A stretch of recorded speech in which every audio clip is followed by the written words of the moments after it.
Welcome. This is show 002 now. Oops, it's gonna go. We're catching up. Okay. Hi, episode 002. If you were here last week, thank you for joining me again this week. If you want to make money in real estate, there is no better way to get started. The purpose of this weekly live show is to answer your questions about getting started in flipping land and then move on to bigger transactions or other types of real estate. That's what we're doing. I'm Jill DeWitt, co-founder of Land Academy, and together with my partner, Stephen Jack Butala, we have completed close to 16,000 real estate transactions of many property types. We all know that there's money to be made in real estate, and most people are doing it wrong. I am here every Wednesday at 2 o'clock Pacific time to help you connect the dots. Today I'm going to talk about why land is so easy and everyone is doing it wrong. Then in about 15 minutes, I'm going to answer all your questions. A while back, I had a call with an individual who shared with me his experience about getting into real estate investing.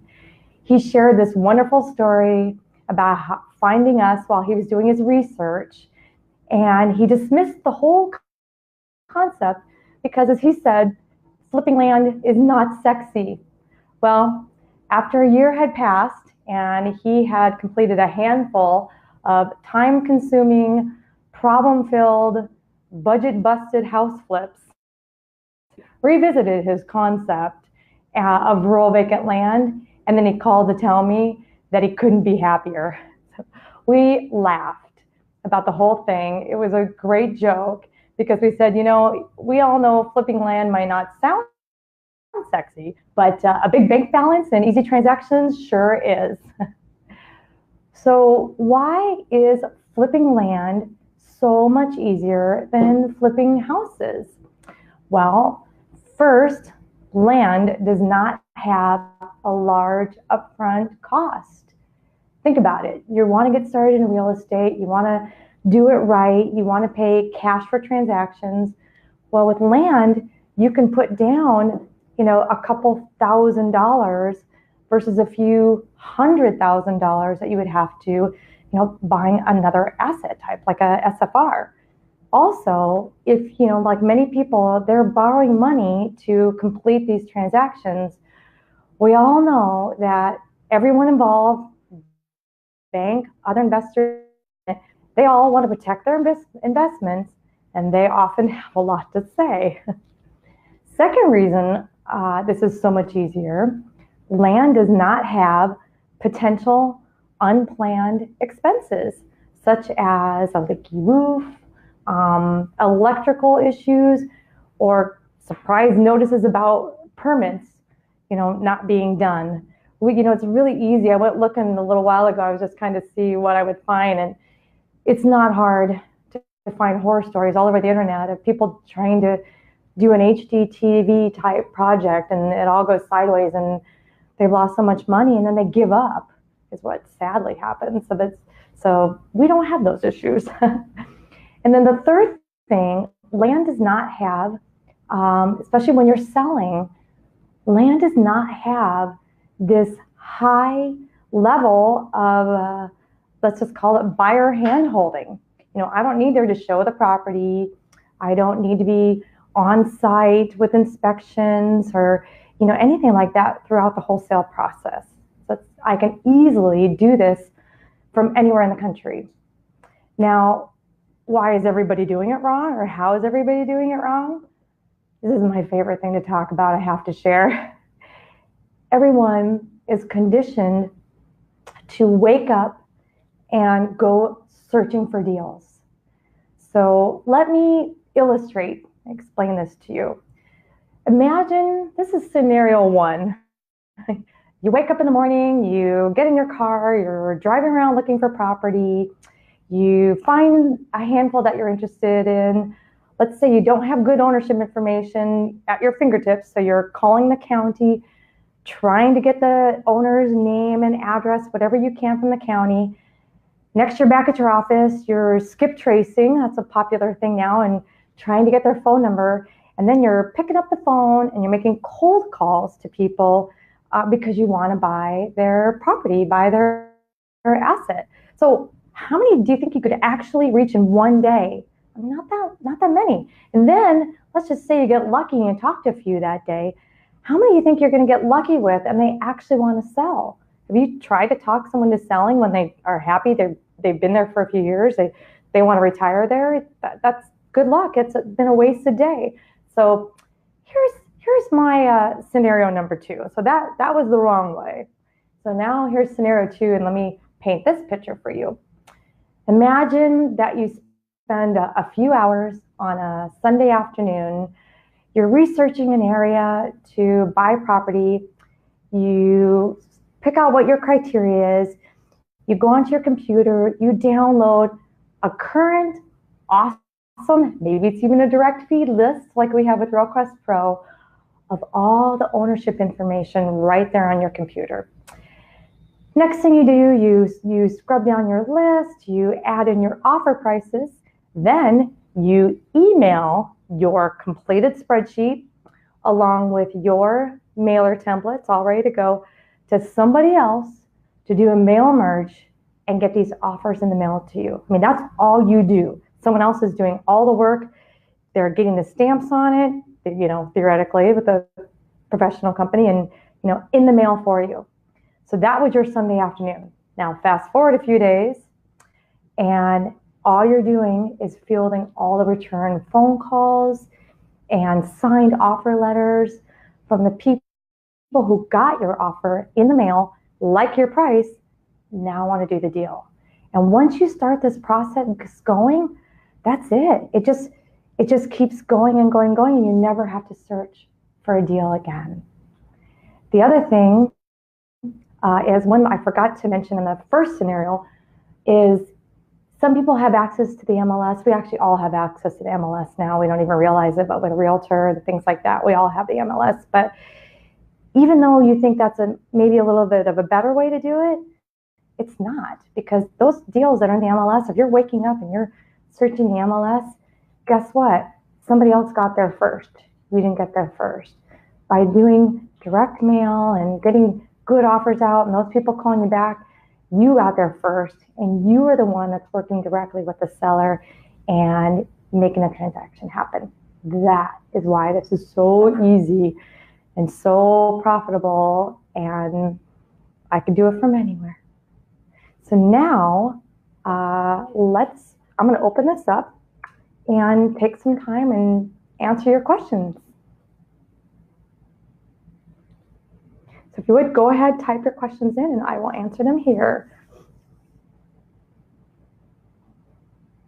Hi, I can't see the name. Is it Andrew? And Andrew, nice to see you. Thank you. I'm glad you're here. All right, Jake wrote, hi, Jake. So if a new person joins the membership, including the membership costs in the first few months, got it. How much money would a person need in order to get the first offer? Membership, monthly fee, data download, mail merge. You've been doing your homework on this, Jake, and I really appreciate it. All right, and any other costs I'm going to be listing. Want to know what I need to get my budget to get started on the first offer. All right, awesome, excellent question. Okay, so you need a budget for the program to get the, and basically everything, we teach everything how to run our business in the Land Academy Cash Flow from Land program. And version 2.0 is coming out soon, which is going to add on info lots. So don't worry, but budget, you know how much that is. You can look that up. It's online. There's a coupon for you right now, too, to get $600 off. That's coming. The monthly fee is $250 a month, and that is the reduced cost for you. So instead of just paying $250 a month for RealQuest Pro, you're getting RealQuest Pro, you're getting Title Pro, you're getting Deed Perfect, you're getting our deal board, you're getting postings on LandPin, you're getting our free weekly member calls. That's a closed environment with Stephen and I. So if you go to it sounds like you've already looked at it, go to the membership page, you'll see a long list of all the things, a discount to Pat Live, help you answer the phone. So it's got a couple thousand to get started, the $250 a month. Now to download data, when you're ready to pull those records, like I talked about, it's 10 cents a record. And you want to download at least about 2,000 records, so budget $200, and plus mail, which is right around, I think it's 55 cents right now for the member pricing. So hopefully that helps you kind of think about it. And the only last thing I want you to think about, this is, what's his name again? This is Jake. I want you to think about is acquisition funds. One of the things that we have done, Stephen and I have done, and Land Academy as a whole, is, with a group, are able to get all the costs of all the tools and everything that we need cheaper and better and faster as a group. So you can focus on acquisition funds. And I just want you to think about having a couple $1,000s or whatever you have. I've had people start with $5,000, $10,000, and I've had people start with $100,000. The difference is what the properties are that you're going to buy. So that's what I want you to think about. But excellent question. Thank you. Oh, and I see Stephen Butala, thank you, is answering some questions for you in there too. So thank you, Stephen. Who do we have now? Teddy asks, I was dealing with house flips for years and lost so much money. I'm only 2 deals in with land and already doing better. Thank you. We hear that a lot. Like the story I mentioned earlier about the person that it was so true. We laughed about it. He's like, oh, this land flipping, it's silly. That's not sexy. I'm not going to talk about that. Who cares? I'm going to do houses like everybody else. And then he got into it and said, oh, what was I thinking? This is so much easier. I love it. I'm getting another question here. Great questions. All right, Andil, I think it's Andil asks, I read your 30-page ebook. This is great. Did a post on Craigslist, as your sample says, wonderful. 2 days later, I had a person interested to sell his land in Santa Clarita. Now I don't know what to do. All right, that's perfect. You did exactly what you're supposed to do. That whole point of the ebook is just to get you to throw something out there for free, like you did on Craigslist, basically posting an ad saying, I want to buy property, in whatever area, and see that people will call you back and they are interested. So now I can help you.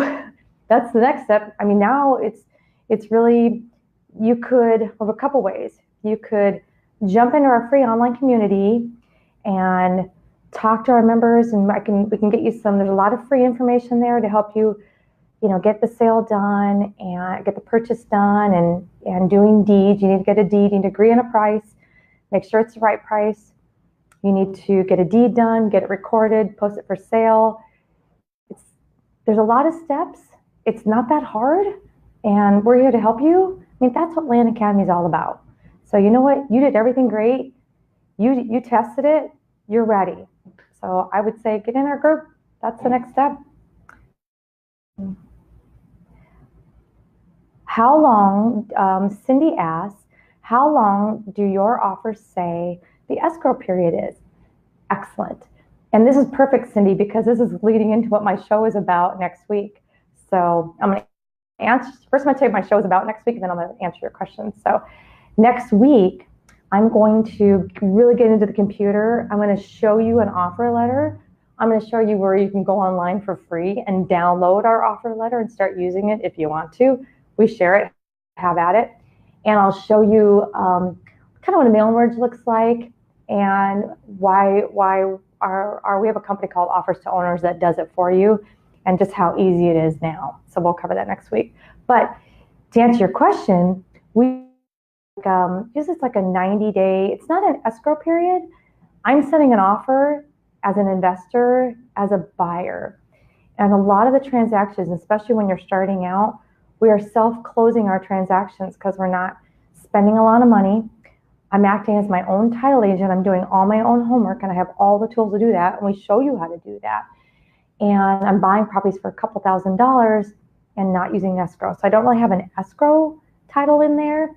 For houses, and we'll get to that later, that's a different letter, and that's a different process. But still, my goal is, in my offer letter, man, Cindy, I'm ready to close tomorrow because here's the perfect scenario. I send out these offers. I'm hitting someone at the right time. There's a reason why they're opening up the mail. They're reading my letter. It sings to them that day. And they are calling me right now going, heck yeah, I want to unload this property for $5,000. I inherited it from my dad. The taxes are due again. Here we come. It's November. How fast can we do this? And what I'm doing is, how does Tuesday sound? However fast I can get a deed together and get a cashier's check. I could really do it same day and overnight it and make it happen with a notary. So it's really a short process. You want it to be short because you want them excited and you want to close a deal. So excellent question.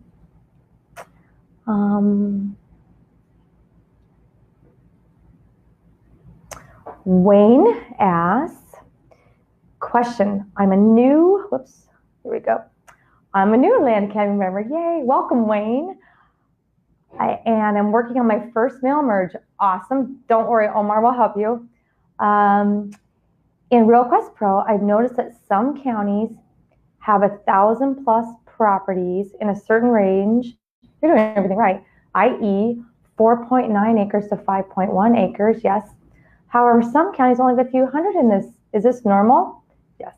Oh, you're so sweet. Happy to take this offline if this isn't the form. Heck, no, I'm happy to answer your question, Wayne. And you know what? We can go into it more tomorrow on our weekly member call when you hopefully will be there with us at 3 o'clock Pacific time. So yep, that's normal.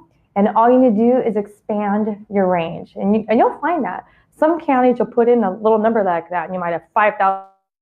Oops, I don't need that many. I might do 4.95 to 5 point something, just to get the right numbers that you want. But yep, you're doing everything right.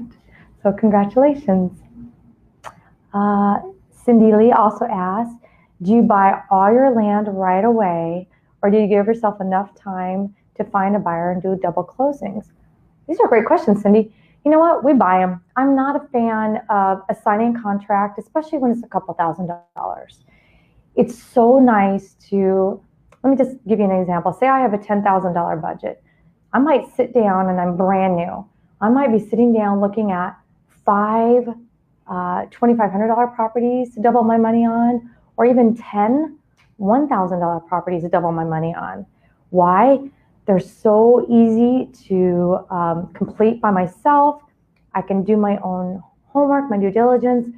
If I goof one up, let's say I'm trying to double my money on all of them, right? So I'm trying to turn $10,000 into $20,000, and I goof one up for whatever reason. I'm willing to bet the other 9 are going to take care of the one that I goofed up as I'm learning this process.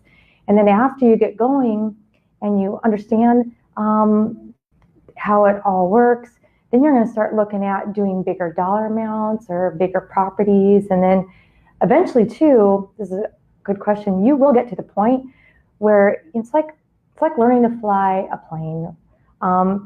You learn on a small plane, and you learn how to operate everything. And then you graduate to a bigger plane. So this is kind of like this. I want you to learn how to drive a stick. I want you to learn how to do a deed. I want you to learn how to do the whole process yourself, so you know what this is. And then later on, you might be closing $50,000 deals, and you know what? You're not doing any of that work. You're doing your own due diligence up front before you hand it over to your title company, to make sure you've got, it passes all your tests. But then they do it, so it does get easier. So these are great questions. All right, Ben asks, do return percentages go down on larger dollar properties? I'm not sure, Ben, if you mean return percentages. I'm wondering if you mean I'm guessing you mean dollar amount as far as buying and selling. I'm gonna assume that's what it is. You can type in if I'm wrong, but traditionally, no. It's funny, traditionally we see higher return profits. We and our group have no trouble finding assets that for $10,000, $12,000, $15,000 that are worth 60, and we could easily still double our money and maybe even more. So I've heard Good thing to ask is in our online community. If you want to get into landinvestors.com, that would be a fun question to pose to our members and see what they say. Like, what's the biggest ROI you've had? And you would probably fall over when you hear some of these people saying they bought things for $20,000. People just didn't care. They were done with it. It's like get this broken treadmill off my yard, and you turn around and it's a collector's item, and they didn't know it and they didn't care, and they wish you well. It's kind of like that sometimes with these properties. So that doesn't change it. Good question. Britton. Oh, hey. Hi, Britton. Britton Miller asks, hi, Jill, question for you. I did mailer just recently, and just recently started seeing land available in the same area, much cheaper, by another member. LOL. Do I just scrap it and start over? Heck no. Don't change a thing. I don't. And so make yours stand out. Price it. Just make sure yours is priced great. Your description looks good. Your pictures look great. Your videos look good. Don't even worry about it. We joke about this, as a group. Sometimes, we've heard members sending mail to one group and getting 5 deals, let's just say, or one area. And then, you hear about somebody else going, oh, shoot, I just really just mailed that area. I just did the same thing. And then they pick up 5 more deals. Because like we said before, you're looking for a situation, and that's it. On January 1, when I opened the letter from Bob, I didn't need to sell. I didn't care. Everything's great. I threw it away. And then March 1, I opened a letter from you, and man, I just happened to lose my job or something changed, and I'm ready to sell. Good. Caleb, hi Caleb asks, let's see here. Do you seek out specific subdivisions, and have you seen a decrease in accepted offers for subdivisions that are more plentiful in available sales data, i.e. listed and sold comps, even if the subdivision is still rural? Do I seek out certain subdivisions? I do sometimes. I'm gonna keep that a question for me. I do sometimes, Caleb, for infill lots, not so much land / however, because I don't really want to have a lot of rural vacant land traditionally in one subdivision. Having a couple parcels there is good, but I don't really want to own half of a subdivision, because then every person's, I'm like trying to peddle 12 of the same thing. It's not that exciting on my website. So I don't get them out. When I am doing doing infill lots, because we're transitioning to a lot of that now, and we can help you with that too. Then I might be really honing in on an area that I know well, and because I know it's hot, because I can see, and then I do look at those things, by the way. Then I do look at days on market, and I am looking at comps, because I have better numbers, because I have house data. For rural vacant land, sold comps don't bother, and because they are so, and that's another Wednesday, I'm going to cover that. And also assessor comps are so often inaccurate, and I will talk about that on another Wednesday. Great question.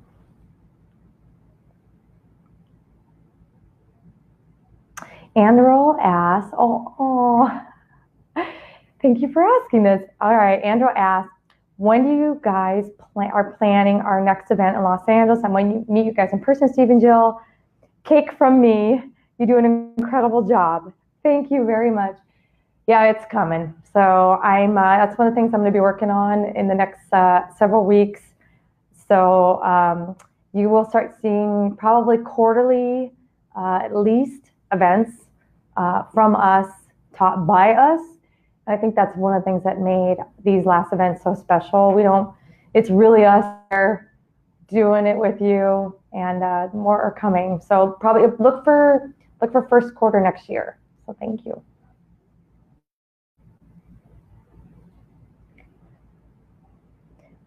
We're great on time. I'm going to answer a few more questions. Cindy Lee is asking, how many different counties you suggest one mail at the same time? Great question. However many you're comfortable with. I mean, maybe if you're really brand new, Cindy Lee, I would do 1, 2, or 3 counties. And when you're picking a county, have a list of criteria that you're looking for. For example, make sure that the county information is readily available. If you have any questions, make sure it's not a real rural county where like the sheriff is also the county recorder on Tuesdays and things like that. So you want to pick one that they're accessible, their information's good, your data's good. You can pull up maps on the area really well. So some of those things, but I'd say 2 or 3 to get started is probably a good one. And then after you send out a bunch of mail, you'll figure out, oh wow, look what I just uncovered over here. And say one of those counties just rose to the top, and you found that you're buying up and doing great on the 5-acre properties in that area. You can maybe then progress to the 10-acre properties and the 20-acre properties, and then just keep expanding. That's a good question. And then when you get more in depth too, it's not crazy to send out bigger mailers with a lot of counties. That's fun. It's fun when you get these offers back, and the best thing you can do is send out a lot of offers, and then when you get them back, and just pick the best ones, and that's the greatest thing. All right. Jake asks, when are you guys coming to Nashville? I hadn't thought about Nashville, and I'd like to go to Nashville. When I do my planning, I will get back to you there. It's probably going to be more of a Dallas. We might do a Dallas before we get to Nashville, but maybe a Florida. I'm not between those. So thank you. What else do we have? All right, we have a few more minutes here. I'll answer just a couple more questions. This is great. I see my team members are answering questions for you too, so this is wonderful. Do you have anything else you want to answer? All right, one more. Okay, Britton asks, is there a minimum, thank you, Britton Miller, is there a minimum parcel size that you consider? Great question. No, depends on what I'm buying. So for infill lots, I might buy a 0.11, and it might be worth a lot of money. For rural vacant land, traditionally when you're starting out, bigger is better. Don't go crazy. I'd say 5, 10, 20 acres, even 40 acres. Those are great to get started. And then you'll find that you'll naturally, probably graduate to 160, 120 acres. And if you really want to go nuts, we'll help you with that. We can help you learn to subdivide. That's great too. All right, my answer. It's one more question here. This is Reggie. Can hiring a photographer to take photos of property be worth it? Or should we just use Google Map Street View images? Should we market first with Google Map images or directly hire a photographer? Awesome question, Reggie. Depends on how much you're spending on the property. If you're buying a property, say you're brand new starting out, you're testing this. So you're buying a property for $1,000, you want to sell it for $2,000 or $2,500. Everything on the internet's worth $4,000, so it's great. Do I want you to spend $1,000 getting a drone video and hire a professional photographer, all that? Maybe not, but maybe a couple $100. This is up to you to kind of see how much cushion you have in your budget, but spending $100 is not crazy. To get a guy to go in the area and stand on it, give him the GPS coordinates and take some pictures and send them back to you, that's totally worth it. And then maybe while you're waiting for I want you to post your property right away. Maybe while you're waiting for the photographer, or you even mix in some Google Earth videos or fly-ins from Google Earth Pro and photos of the area. Absolutely. The only thing you want to be sure you always do is properly convey what that is. So if it's photos of the area, say it's photos of the area. If it's photos standing on the property, say it's photos standing on the property. Great. Thank you very much. All right, well, I think that we are just about I guess we are not just about out of time. I got the thumbs up, so I'm going to take a few more questions if you'd like to add in here. Thank you. Wayne asks, thank you. Do you send offers to people that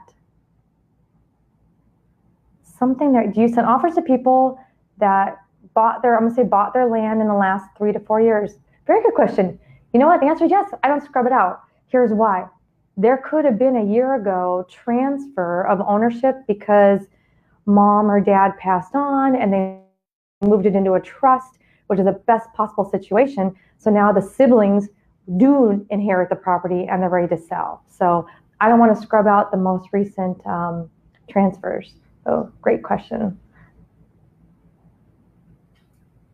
about that land. Thank you. Yep. Let's see, what else do we have? I have a few more. Jake, I like Jake's question there. I like this. Jake, these are great questions. You are very brainy in this. I appreciate this. All right. But you go by Terry. I keep calling you Jake, and you put Terry in quotes, and I'm calling you Jake. Okay, so Terry asks, do you need to do a title search to make sure the title is clear and not encumbered? Heck yeah. And how do I do it? I have RealQuest Pro, or I actually have RealQuest Pro, but really I use Title Pro 24/7. So Title Pro 24/7 is Agent Pro 24/7 on steroids.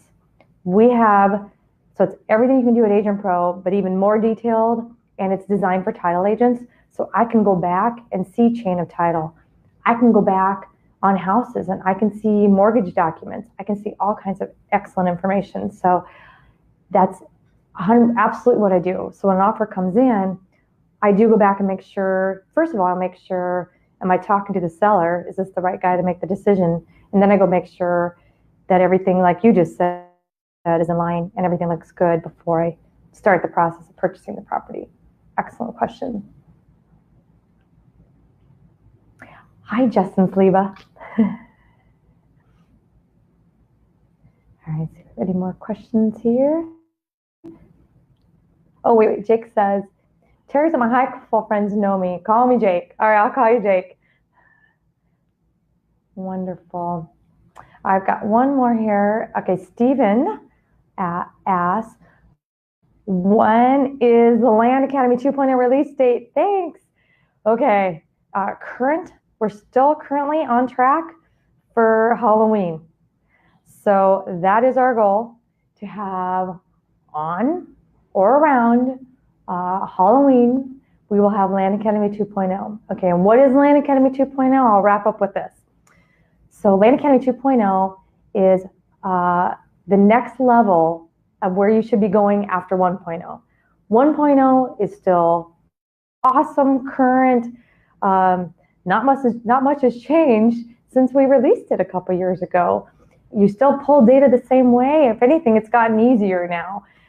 Some of the things that we did, like a mail merge in 1.0, now I have, my team, and you have them too, to do mail merge and things like that. Now you have to think about. So 2.0 is that next level. So, and that's what's coming up on Halloween.